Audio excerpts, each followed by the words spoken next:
If you've ever been to a rodeo, the bull riders, these guys, they show them tight. They get on this thing in this cage, and you see the rider, he's wrapping his wrists and his hand around the horn of the saddle and all that. And this thing's moving and jumping all around trying to bust out, and he's trying to hold on. Yeah. And he's getting it tighter, and then he gives the signal, and boom, this thing's out there and jumping all around, and you go, oh my God, and phew, he goes flying. Well, that's film. Welcome to the Leader's Edge podcast. I'm Zach Ewell, content producer here at Leader's Edge. Presidents, rock stars, and Super Bowl champions are just a few of the many subjects Tom O'Neill has photographed in his career spanning over half a century. As he made an early name for himself during the 1960s and 70s, Tom's photographs can be spotted gracing covers of rock legends such as Crosby, Stills, Nash Young, Steppenwolf, B.B. King, John Denver, and many, many more. In addition to photographing the musicians and songwriters that defined a generation, Tom has spent the past 2 decades photographing events hosted by the council. I've known Tom working here for 8 years now. He's become more than a coworker, but a good friend. After wrapping up a conference, I sat down with Tom to discuss his history with the council, how he gets his subjects to become vulnerable with him when he photographs, and how he feels about the ever-changing media landscape. After working with you for several years now, I've noticed how you communicate with people you take photos of. In my experience, and for those that don't know, it can be very hard at times to get people to open up and become vulnerable when you're snapping photos at them. They have to kind of invite you in to their personal space and get comfortable with you. Can you take me through your process of earning the trust of people you photograph? Yeah, good question. And it's very important, particularly in taking pictures of people. I feel as though that there's a mantra that I've been following for years, and it's basically nobody cares how much you know until they know how much you care. Ah, okay. Interesting. I'll say it again. Yeah. Nobody cares how much you know until they know how much you care about them. Yeah. And so the sooner you can establish that there's some kind of common bond without making it awkward or sugar-coated or anything like that, the quicker you're going to connect. And so I do my homework when I know I'm going to photograph somebody. And if it's somebody that I'm meeting for the first time, right away I try and find something about them, just in light conversation like we did earlier today, California, yeah, where are you from? Marin. Oh, yeah, Marin, man. Geez, one of my favorite things is going over the Richmond Bridge. I said, I love bridges, but that's real close to where this guy lives. Let's see, a few weeks ago, early part of January, one of my favorite bridges, San Rafael Bridge, we went up to Sebastopol. Oh, okay. Yeah. The Richmond Bridge or the... Is it the... Yeah, it's the Richmond Bridge. Okay, yeah. It's kind of cool. I always like bridges. Yeah. All right, here we go. Let's see. This is real easy. Whoops. There we go. And yeah, you got one of those nice smiles that... and you're posing. You've got your shoulder back just slightly, and...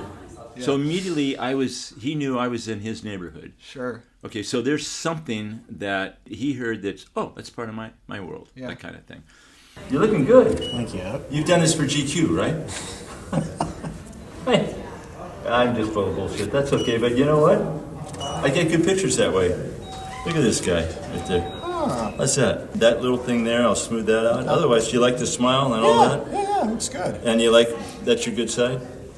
We're good. Yeah. Okay. All right, buddy. Awesome. Pleasure to meet you. Yeah. Thank you. It's easy. So the more you can show that you care about that person, and honestly, in a heartfelt way or in a real way, you walk into a store. It's not. This is nothing profound. You walk into a store, and first thing you hear, a person comes up. Hi, if there's anything you need, please let me know. Or if there's any way I can help you. Well, they're being gracious, and that's part of the protocol.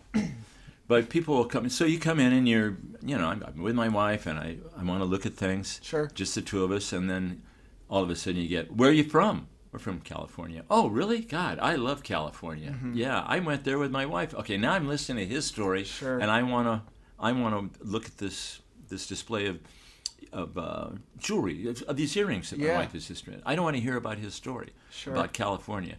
So, but he's trying to show that there's some kind of connection. Yeah. So it's not necessarily just trying to find some kind of reference. You really want to show that person that you care, and all that person wants to know is that this photographer is going to make me look good, so that when I see this picture, I'm going to feel good about it. There's a lot of trust. It's trust. Yeah. You're building a security system right away. We do post-production. We do things in post like Photoshop. And they say, well, I really don't like my chin, my double chin. I said, that is not a problem. I got your back. In fact, I got your chin. And I make them laugh, just like that. Yeah. But I said something first, like I'm watching over them, and then I said, see where the light is? The light's going to make a little shadow there, and guess what? And I tell them too. I got one of those things too. Yeah. It's going to disappear. You won't even notice it. Okay. So immediately I'm putting that person at ease. Oh, I don't have to worry about that. I feel like right under this photographer, Tom O'Neill, there's also a mini comedian also. Oh, yeah.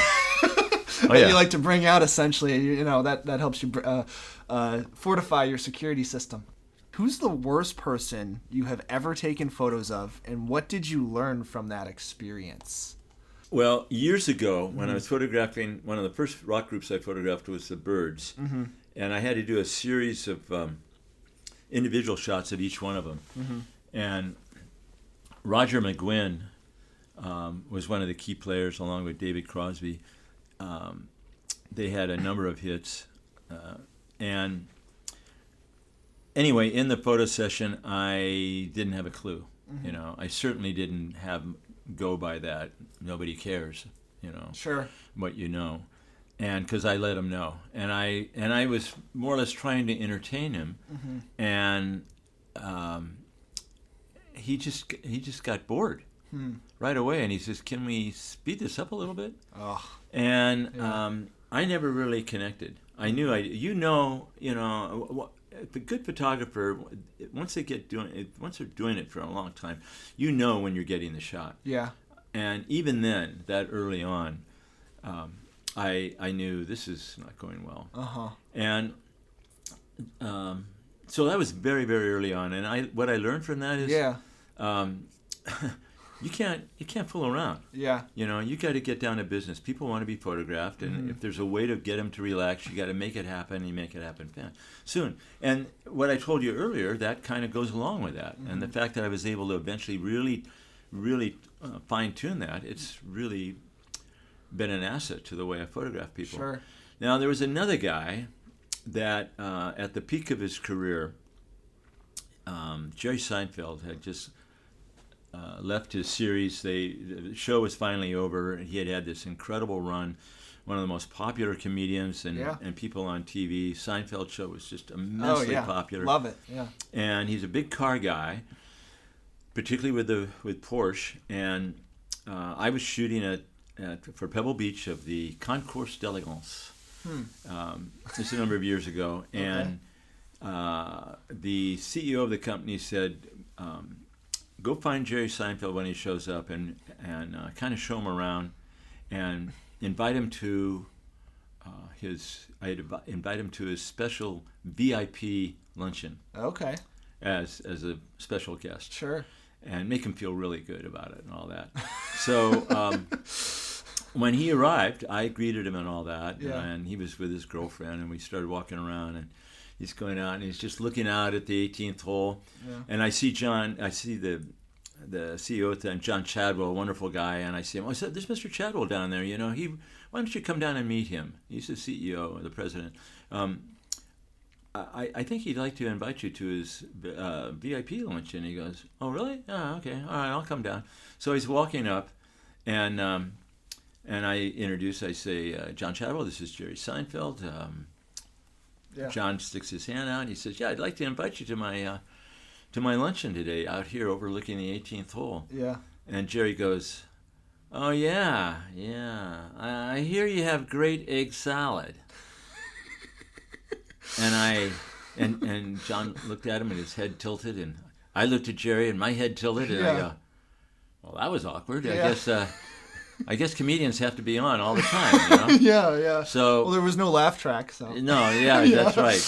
Which you heard on Seinfeld, they did a great job with that. Yeah. So, anyway, we got through that, and so he went off, came back, and sure enough, he was there with his girlfriend and walked in when the luncheon was going on. And it wasn't sit down; it was just hors d'oeuvres and food stations. Yeah. And he's walking around, and John says to me, "Get as many pictures of him as you can." Mm-hmm. So I started, every time I put the camera up and aimed at him, he turned away. Yeah, sure. And I tried for about a half an hour. Wow. Being discreet. Yeah. That's half an hour trying to take pictures. It feels longer. Yeah. I give myself a few minutes, and I go over and I talk to somebody, and then I watch them, and then I spin around and try and get it. And anyway,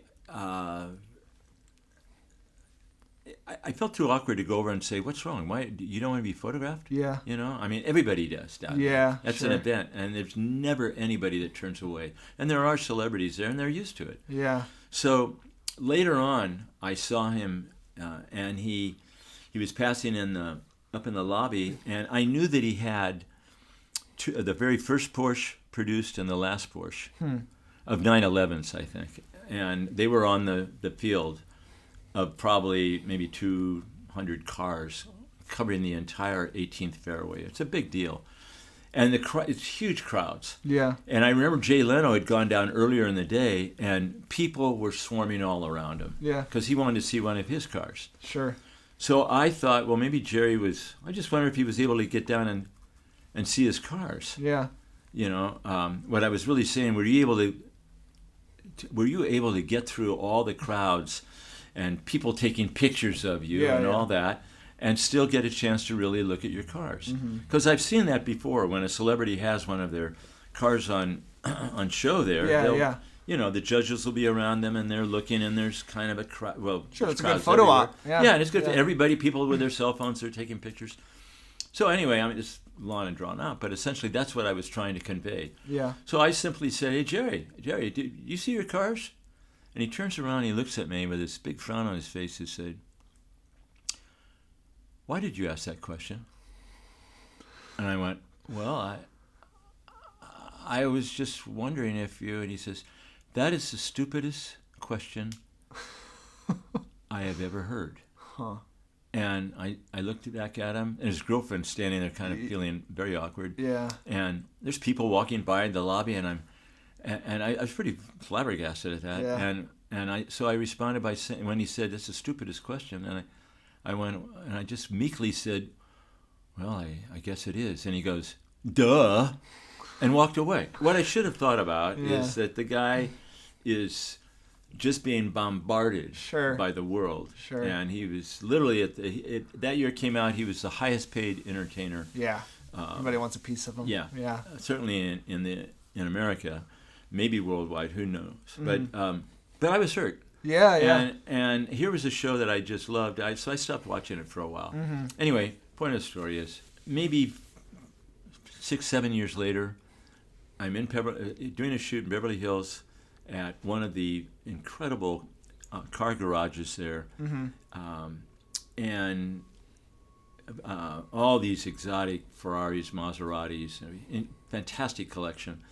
And Jay Leno and Jerry Seinfeld walk in together, and I'm there to take pictures of everybody. Sure. So I'm taking pictures, and anyway, I walked up to Jerry and I told him about that, and I said, it was kind of upsetting. He said, I'm sorry. Things happen, and I don't know what kind of answer, and he didn't remember it at all, and I didn't expect him to. Sure. And I wanted to get it off, and I was very quick about it. Yeah. And it's kind of like we kissed and made up. Yeah, sure. But we were laughing later on, Interesting. And I took plenty of pictures with him and Jay and everybody else. Bruce Myers, it was his. Must have had good egg salad there. Yeah. I should have told him. And by the way, Jerry, the egg salad here is really terrific. Yeah. Maybe you would have remembered that. You're good, Zach. You're good. Very good. I wish I could relive that moment. And well, do that's that. That's the thing with a lot of those moments. I've definitely have had those moments where I kind of beat myself up. That's what happens when you have a bad experience with somebody you kind of admire or somebody you like or somebody you're getting to know. That's important. If it doesn't turn out, that interaction doesn't turn out the way it's been turning out in your head over and over again, it kind of just sticks with you. So yeah. Good on you. I still go through that, and I sometimes have to find that person and kind of just rectify it and all that, because and often people say, I don't even know what you're talking about. But that's just feeling that you want to really connect with somebody. Yeah. And you certainly don't want to offend anybody. No. But and here's the bottom line. My wife and I go to bed every night, no matter what we've watched on TV, even if we watch kind of like a heavy black drama, dark, scary, all that stuff. We finish with an episode of Seinfeld, so we can go to bed after laughing.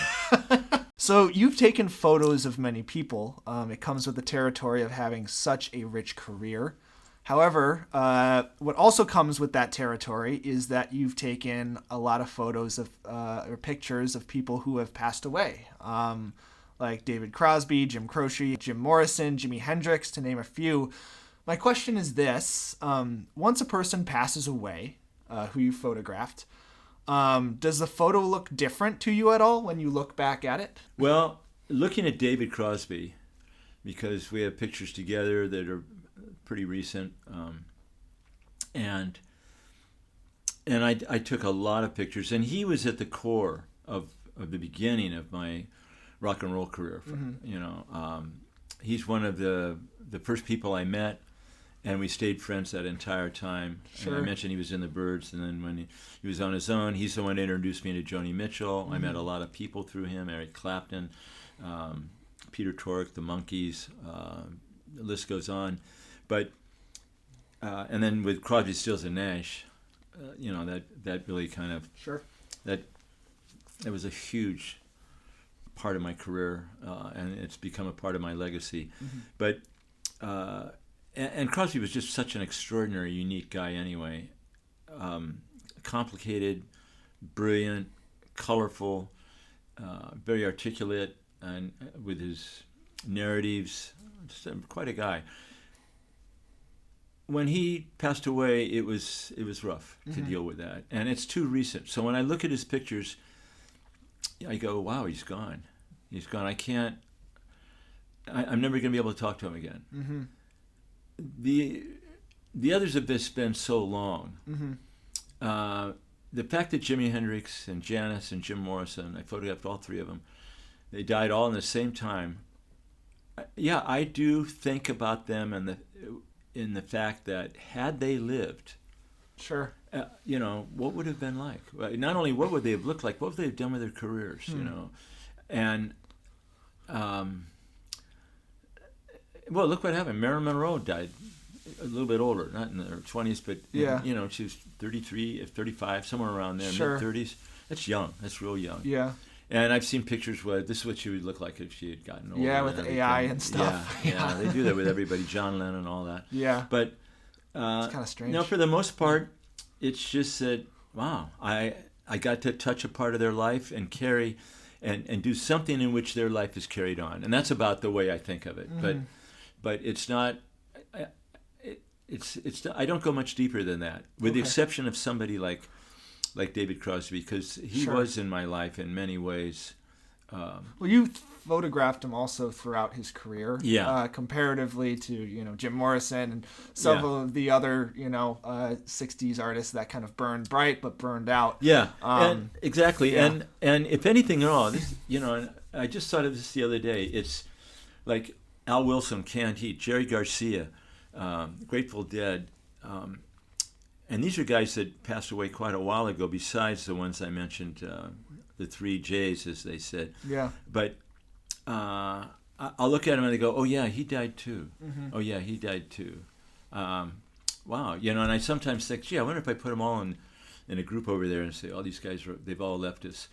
And I think about that for a moment, and then that's it. I let it go. Something I'd like to know about is your feelings on today's current media landscape. It's not just young people, but people of all ages, where their phones are constantly fighting for their attention. And a lot of the times it's media and videos or photos that we're looking at. Now, going back to when you first got your start, there were a lot of barriers to taking photos and videos for a living. You would have to be patient, lug around a lot of cameras, lens dispensers, and film.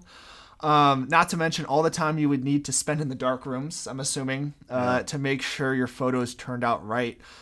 All that time to produce pictures that also would compete for people's attention in the previous media landscape. What are your thoughts on how people consume and produce media today? Do you think we take it for granted at all?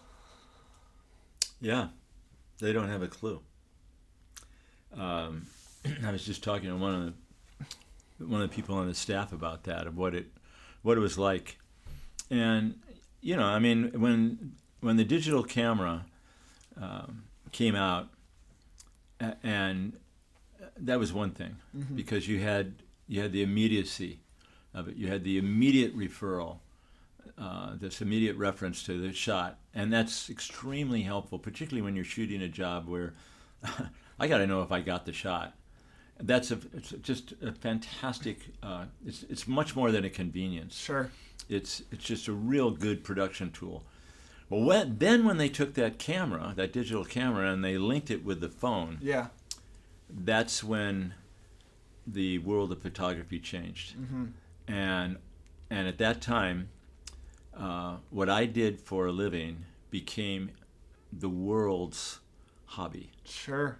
And everybody that got a digital, got an iPhone or smartphone, Android, whatever, they became a photographer, just like me. And so where's the definition going to be? Where's the dividing line? What makes me better than them? We have the same tool. I've done jobs where I actually take my phone out to grab the shot because the iPhone is so good now. Yeah. And the client that I'm shooting for, that's paying me to be there, he pulls out the same phone. And we're taking the same picture, standing next to each other. Yeah. And I'm thinking, well, what does he have me for? Well, I know a little bit more on how to adjust some of the tricks and all that. Yeah. Because I've really, researched as much as I could on that to give myself a little bit of an edge. But still, that has changed it. So people don't realize what it was like. Yeah. And as I was explaining this to one of the kids today, was that going into the darkroom connected you, and working with your film gave you a connection to the craft. Sure. Much more than putting a compact flash or an SSD card into the side mount of the camera. That's just, you open the back of the camera, boom, slide the card in, now you're ready, turn the camera on, and you're ready to go. Yeah. So we never had an on-off switch. Early days, the Nikons and the 4x5s. So to take a box of 4x5 film, walk into a dark room, totally dark, open it up, find the little grooves on the top right-hand corner of the negative, 4x5 negative, pick it up very gently with your fingers and slide it into a special negative holder. Into these little slots. You guide it down, then you put the dark slide in, and now you can walk outside. And now you have 2 sheets of 4x5 film unexposed in this, and go in and put it in the back of the camera and set the lens a certain way, and pull the dark slide out. And sometimes you have to pre-focus, so you go underneath this dark cloth. I mean, the process just to get the shot. Yeah. That was the light readings. Then you have to bracket. You got to overexpose a little bit, underexpose a little bit. And then you get in the dark room. And then you have to have like a test roll just to make sure the chemistry is right. And so to get that final negative, and have it dry and clean, and not a lot of dust spots and no streaks from drying. And then now you got to make the print. And now you got to get that print where it's... Sure.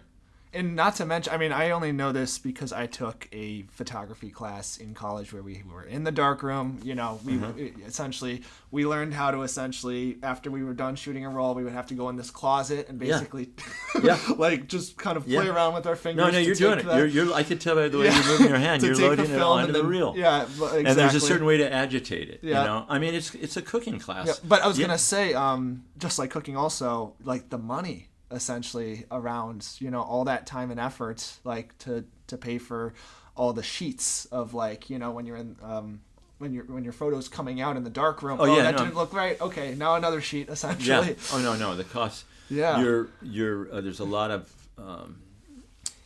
there's waste, you know. I mean, sometimes they're too dark. Of course, I always saved everything. Sure. And I look at them now. I said, why did this print so overexposed? It's terrible, you know. There's no shadow detail or anything, and I've been tossing a lot of those. But the one thing I was trying to really get across is the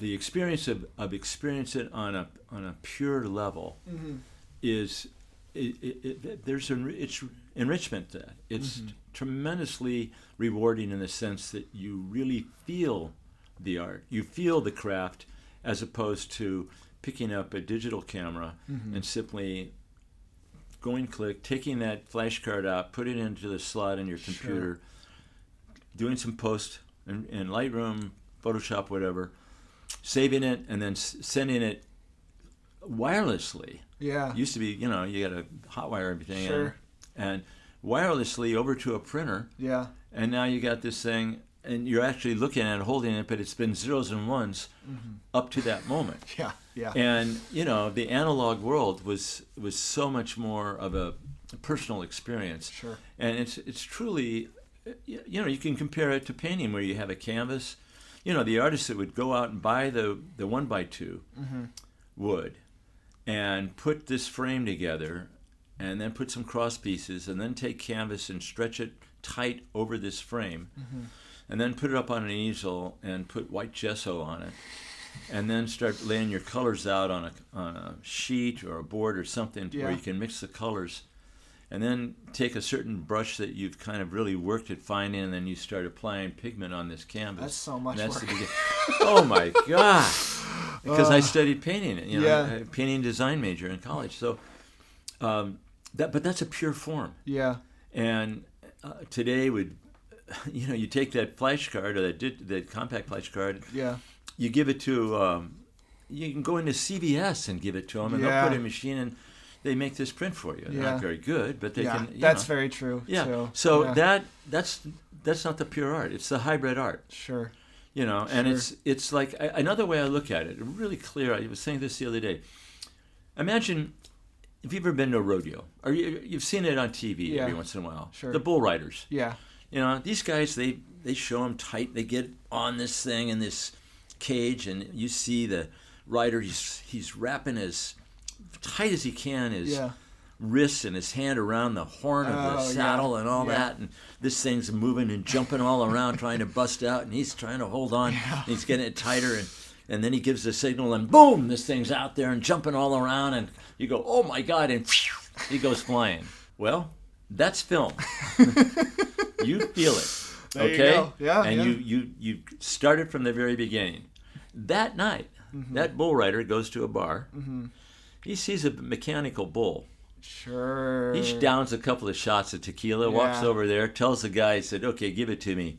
Your best ride. He climbs on that thing, and it's bouncing him all around, and sure enough, he goes off and lands on a big spongy mattress. Sure, yeah. He gets up and he goes, that wasn't so good. And now that's digital. Sure. You see? Yeah. So, I guess the digital is the nice spongy mattress. A spongy mattress, totally mechanical, and he can pick the severity of the ride, the difficulty of the ride. No, I like that. Give it to me easy. Yeah. You know? Yeah. That's the difference between, digital, let's say, a JPEG and a RAW file, whatever. Sure. Yeah. You know, but you get there down and dirty on coming out of that cage with a bull. That's the same thing as going into the dark room. Wow. And nothing can beat that experience. Sure. So that's fantastic. Yeah, I love that. This is my last question. So you've been taking photos for CIAB for over 21 years now. Yeah. Wow, you're drinking age finally.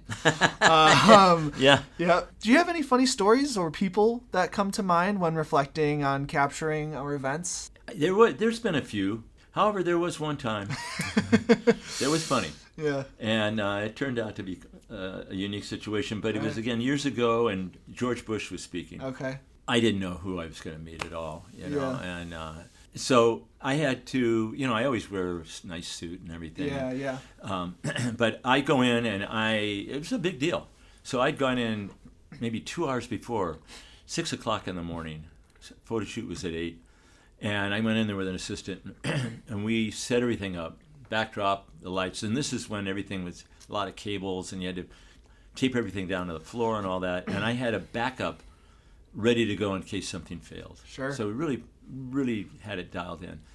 And we're getting close to being ready, and the Secret Service, his detail comes in and says, "Tom, you'll have to clear the room. Oh, jeez. We got to bring the bomb sniffing dog in." Yeah. So the dog comes in, and at that time the lighting system with the transmitter box it looked like a bomb. A box with lots of wires. The only thing it didn't have is one of those plungers. So the dog comes in, and of course everything's fine except he goes over by my camera bag and his tail's wagging like crazy. I had a peanut butter sandwich in that camera. I always like to keep something in case, because sometimes I don't get a chance to eat. Sure. Yeah. So they found my peanut butter sandwich, and it passed. So, there have been times in rock and roll. I've had some awkward moments, but that it's like, oh my God, how did that happen? But maybe that's the next podcast. Sure, definitely. But that was with the console. That was one that I'll never forget. Funny. Well, thank you so much for just being so open in this interview. We have worked together for so long, and we've been doing this podcast for so long. So I'm very thankful and grateful that you were able to be a guest today. Well, it was truly an honor, Zach. That was my conversation with Tom O'Neill. I hope you enjoyed it. For more Leader's Edge podcasts, go to leadersedge.com.